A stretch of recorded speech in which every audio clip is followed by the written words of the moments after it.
Balik sesyon na ngayong araw ang Kongreso. Sa Kamara, ilang panukalang batas ang kanilang inilatag na tututukan. At ang mga kaganapan niyan, live din na masusubaybayan sa inyong mga telebisyon. Kung paano, alamin sa sentro ng balita ni Mela Lesmoras. Yes, Mela. Angelique, sunod-sunod ang mga aktibidad dito sa Kamara ngayong araw mula sa mga pagdinig at pagbabalik sesyon ng Kongreso hanggang sa paglulunsad niya ng isang bagong proyekto ng mga kongresista para sa kapakanan ng ating mga kababayan. Pasado alas 10 ng umaga kanina nang umarangkada ang unang pagdinig dito sa Kamara ngayong Lunes. Yan ay sa House Committee on Higher and Technical Education sa pangunguna ni Baguio City Representative Mark Go. Pangunahin nilang tinalakay ang pagpapalakas at pagpapalawak pa ng mga campus ng ilang state universities para maiangat pa ang kalidad ng edukasyon sa bansa.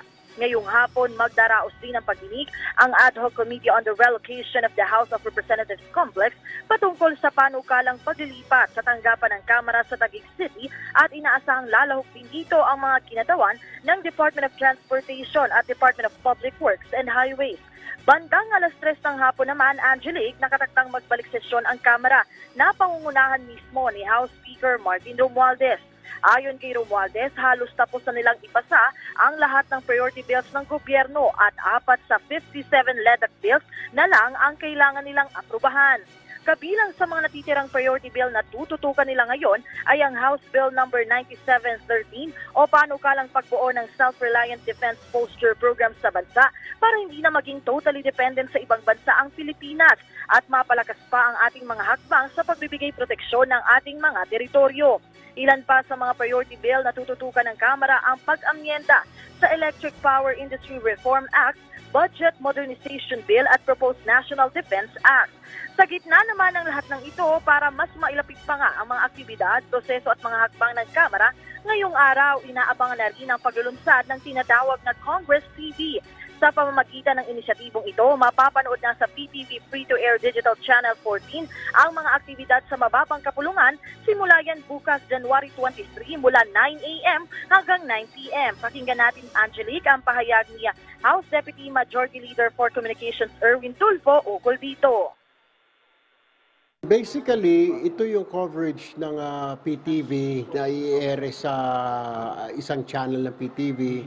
Lahat ng mga activities ng Congress, especially sa mga hearings, sa mga everyday activities natin, pati mga committee hearings in the morning at saka yung mga sessions. Parang itong, kinopya ito dun sa US na C-SPAN na pag naghihiring, diskusyon. Hindi lang sa US, pati sa Korea na nakukuha, nagsusuntukan pa nga yung mga senador, congressman. Ganon din ito. So, para makita ng taong bayan. Actually, we're doing it now. Meron tayong Facebook Live, di ba? Dadalhin lang natin lahat ito sa TV. Angelique, update nga lamang dito sa Kamara. Nagsimula na rin yung pagdinig ng Ad Hoc Committee ukol nga dito sa planong relokasyon sa HREP Complex. Angelique? Okay, so Mela, gusto ko lang balikan yung tungkol sa pinaplanong relokasyon ng Kamara sa Taguig. Ano ang pulso ng mga empleyado riyan? Hinihingi rin ba ang kanilang panig dito?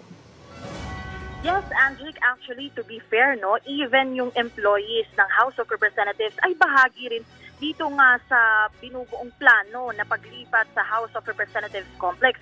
Even yung mga empleyado ay tinatanong din ang kanilang pulso dito kung sila ba ay pabor o hindi.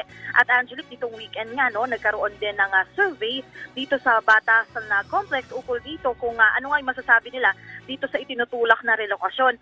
At Angelique, yun sa ilan nating nakausap na empleyado, syempre iba sa kanila ay talagang nasanay na rito at marami nang naipatay yung gusali dito sa Batasan Complex kaya may mga tutol sa kanila. Pero syempre, Angelique, meron din namang mga pabor dahil, Angelique, to be para rin din na maibahagi sa ating mga kababayan, ang layunin kasi niyan ay mapaglapit ang Kamara at Senado at mas magiging mabilis at madali yung kanilang pagtatrabaho kung magkalapit din yung kanilang mga gusali. Pero, Angelique, dahil nga yan ay talagang sasailalim pa naman sa pag-aaral at kaya rin sila nagkakaroon ng mga pagdinig para matiyak na kung ano yung pinakamainam sa lahat, yun yung kanilang ipatutupad. Angelique? Okay, maraming salamat sa iyo, Mela Lesmoras.